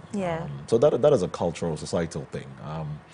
I wouldn't want to go down that lane too much, but I think in spite of your age. In the end, it's about how you apply yourself. Absolutely. It's about how you carry yourself. I agree. And I think, I can say, once you have learned how to wash your hands, you eat with the elders. So I think it comes with a process that you must quickly understand what is required of you culturally, socially. But in spite of that, you forge ahead. And once the elderly people see good things in you, they believe that you've come of age, they will naturally invite you to the table. Okay. So I think that, yes, it shouldn't be so much of a barrier. So what advice would you give young people out there who maybe want to achieve something more for themselves? So you mentioned eventually the way you carry yourself, your maturity as well can play a big role. So what are some of the other things that young people must take into consideration if they want to be seen at a higher level or also eat at a higher table? Yeah, I would encourage all young persons watching this program just to apply yourself. Whatever you're doing, take it with the utmost seriousness. Absolutely. I mean, look, you're a young person. You're bound to have fun. You're bound to make mistakes. That should never be anything that derails your objectives, right? You have a number of years, if you look after yourself, to correct, you know, certain things in your life. But in the end, it has to be about application. It has to be about, you know, what is it that you want to achieve in life and working steadily but judiciously to achieve those objectives. I think when you have that drive, you can veer off here and there, but in the end, the course remains the same. Fundamentally, you are on the same track. And yeah, I mean, you will get there, right?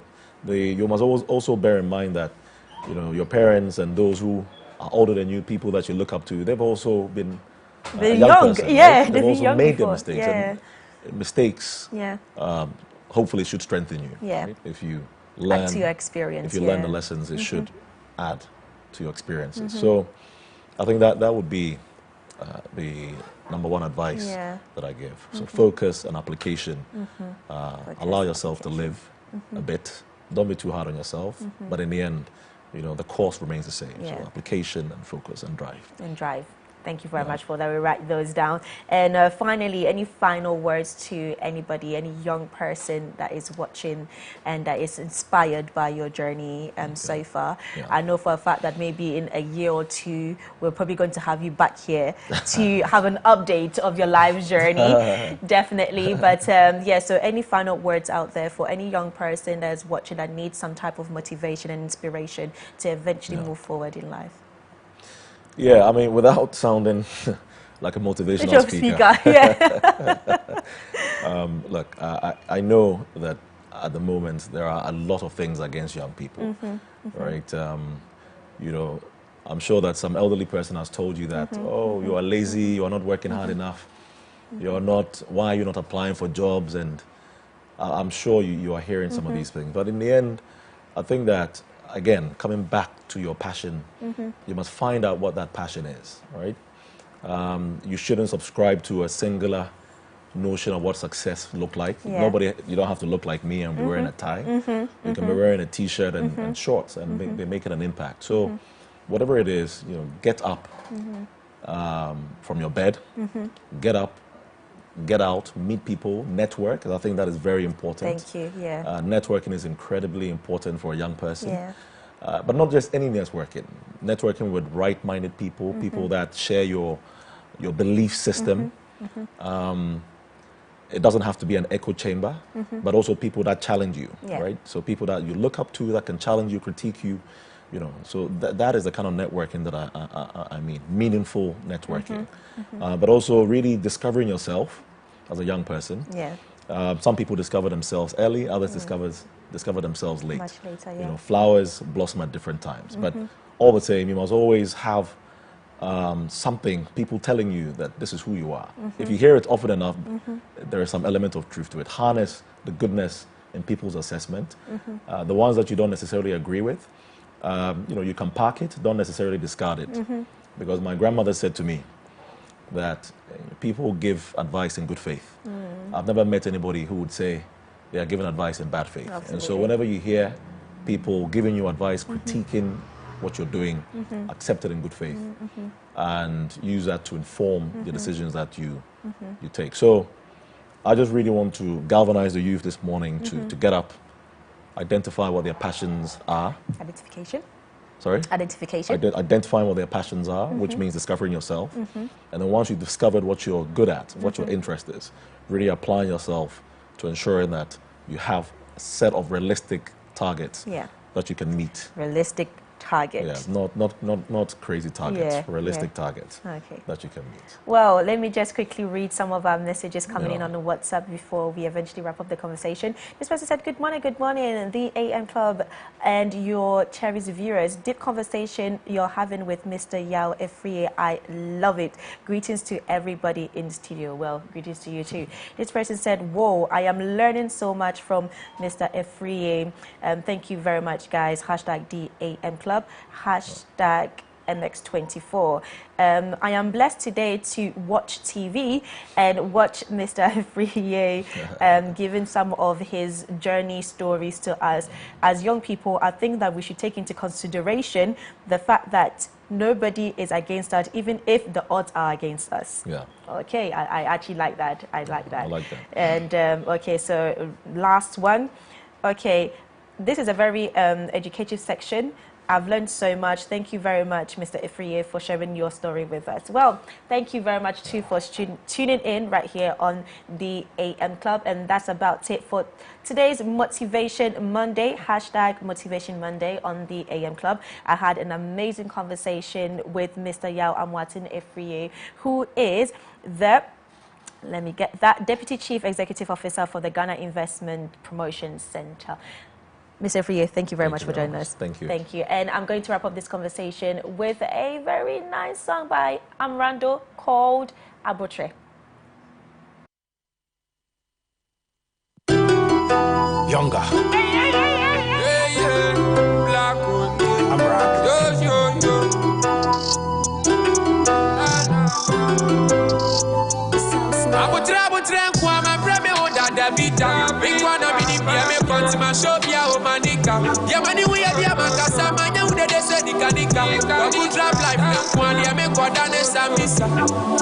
I was working on myself for my bread, man. No.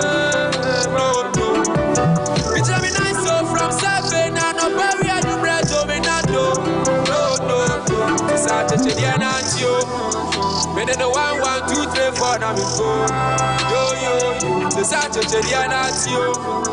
Then I will travel, and I'm a grow. Yo. Menyabo tranka me nka ho bi kranka me de yensano omo ameni omo hyase pi be pepa me ho se metaw ifia me free mu me hanom me de agye me di pa me kra shovel me resu apon mu na papa free mu ajanka ba me ya me face me hustle 14 years old boy with a scar I never thought say I could become a star choking fichire na me bompa yes boafo bi ani ho ba be fa time o take na hwen so nko ko bi a be ye bi anso so nko me nyankopon se me ntuma na mo no bokọ na me ntena ko dia na antio me de 1, 1, 2, 3, 4 na me go. Yo, it's a Chichian and you. Then I will travel, and I'm a grow. Yo, it's a Chichian and you. Me the 1, 1, 2, 3, 4 na me go. Yo, it's a Chichian and you. Then I will travel, and I'm a grow. Yo. Between me 9 back up. Biana me tobacco. Me kon chen sa simbi ba na makoma chia twa me ho. You be one and fa me ho. Me am de na so mani. De me penedi fie pepepe na bampa me gemani. One step at a time. Oh boy a guy. I pray to have patience all the time. And so many of all going to me then all I got to do is just keep on trying. Between me 9 back up. Biana me tobacco. Me kon chen sa simbi ba na makoma chia twa me ho. Abotre kwa ma premier on da vita. Big one na me konti ma show bia o manika. Ya mani we ya makasa manya ude de se dikanika. Good rap life kwani ya me kodane samisa. I was working on myself for my bread, man. No. It's a nice so from 7 and no barrier to bread, so me not no. It's a Chichian and you. Me the 1, 1, 2, 3, 4 now me go. Yo. It's a Chichian and you. Then I will travel, and I'm a grow. Yo. X24. We love music. MX24 is home.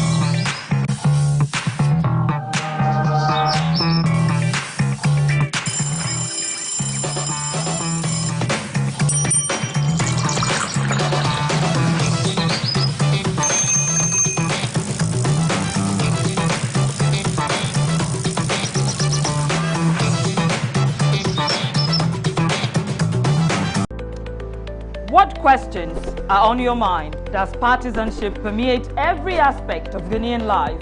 Can Africans truly run their own affairs without a need for foreign aid? Do you have absolute confidence in the ability of security agencies to come to your aid when you need it? Do the emergency lines in this country even work?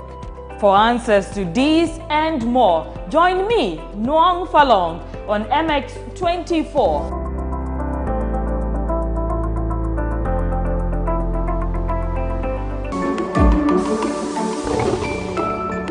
Technology is evolving rapidly, from machine learning, automation to artificial intelligence. All of these can be quite hard to keep up with, right? Plug in now as I, Eddie Kusin, ushers you into the advancing world of technology on Tech Today. The only show custom built to cover technology with experts from every corner. Tech releases, gadget reviews, apps, and many more. Coming live right here on MX24. You've got questions, we've got answers.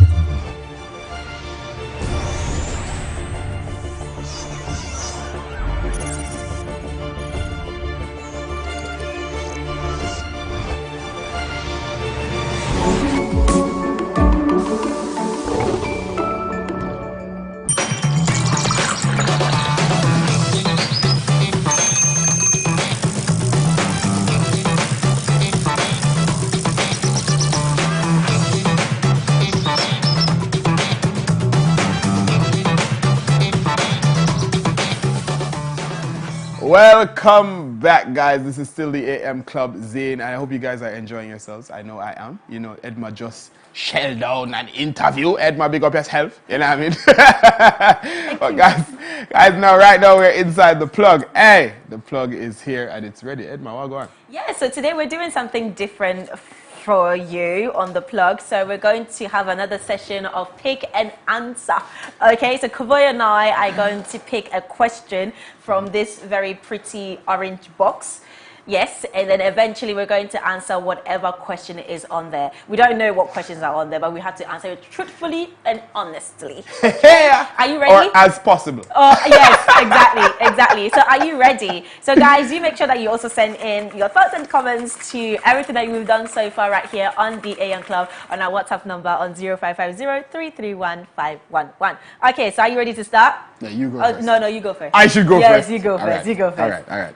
Okay. All right.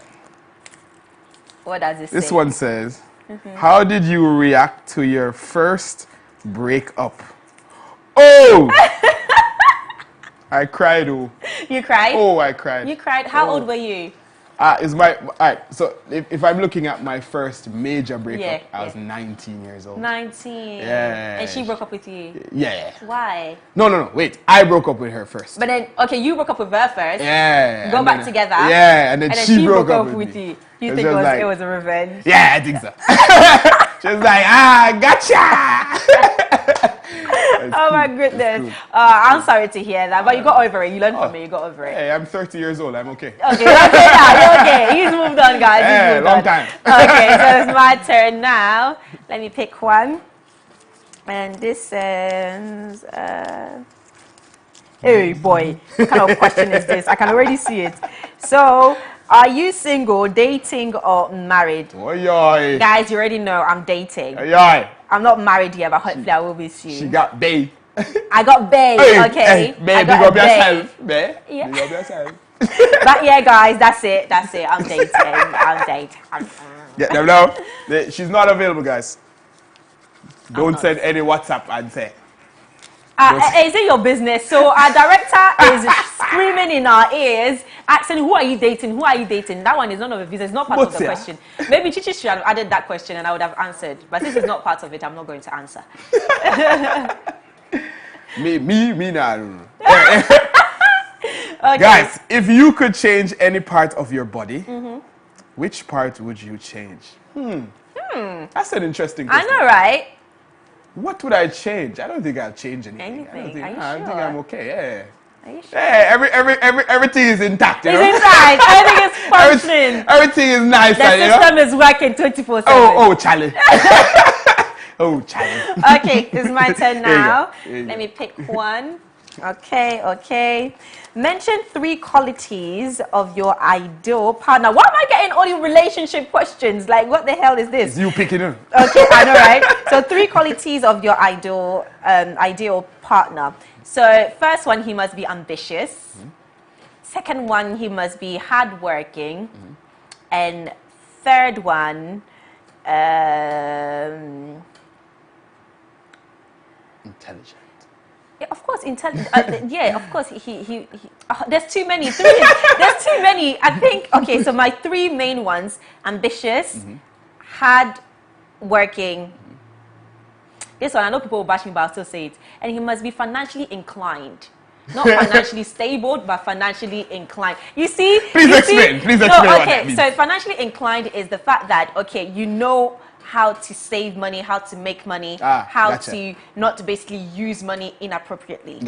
So it's not being financially stable, but financially inclined. So you need to know how to make money. That is fair. Yes, exactly. That is fair. Thank you. Thank you.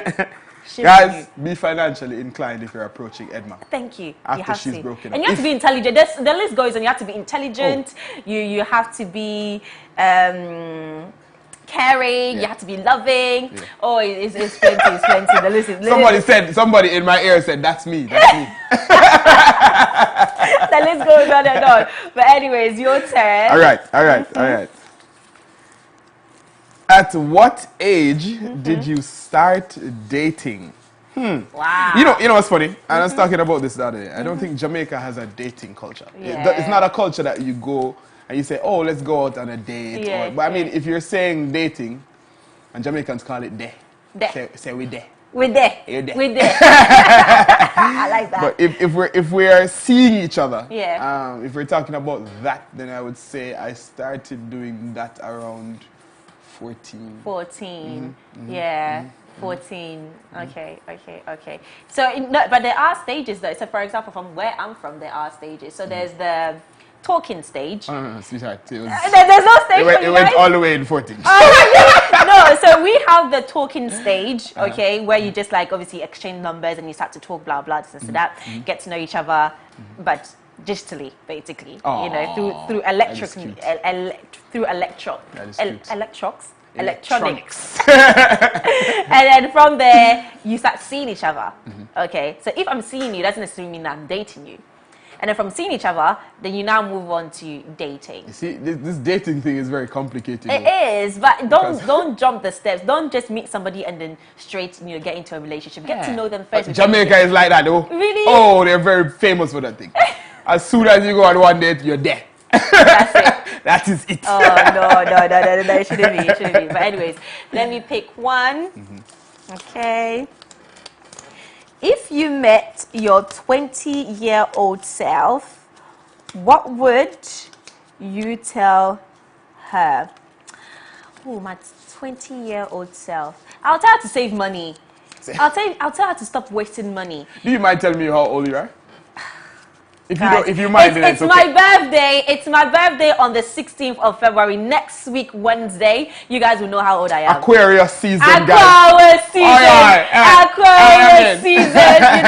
You guys, I'll tell you guys my age. On the 16th, you guys should write it down. On the 16th. I am there. 16th of February, 2022. I'll tell you guys my age. Okay. Right. I look young, but I'm not. I was going to do something. Hey, I was going to do something on TV to my camera, to my director. You see what I mean? But anyways, but you still, one thing that I'll tell my 20-year-old self is to save money and not waste money, because at that time I was wild. I was just buying anything, going anywhere. Not even partying, because I've never really been that much of the nightlife person. It's more traveling. I love to travel and explore. So just wasting money on trips, wasting money on clothes, shoes, things that are not really necessary.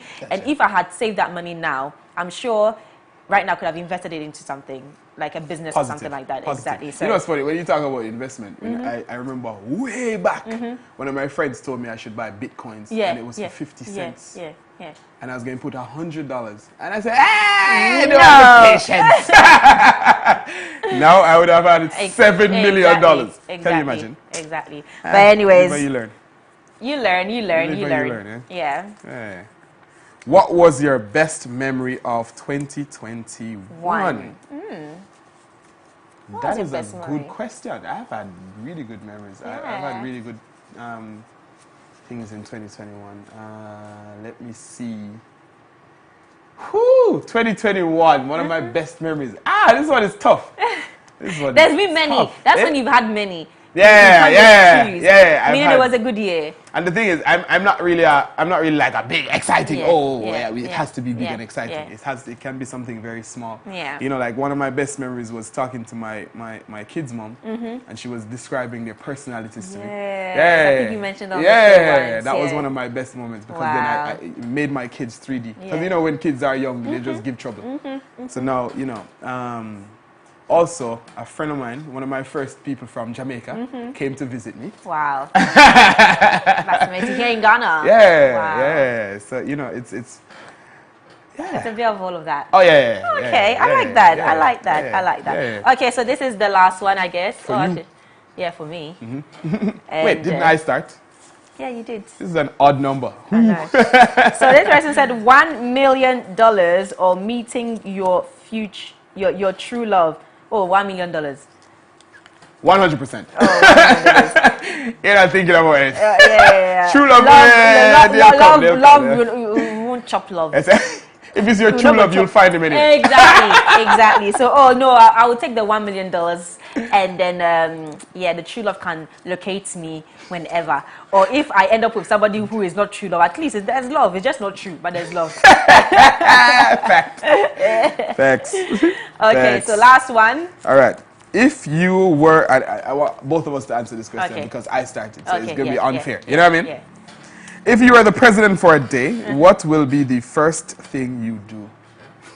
Mine is going to be so controversial. Really? What is that? Go. No, you first. Okay. So if I was the president of the Republic for a day, what would I do? I would make sure that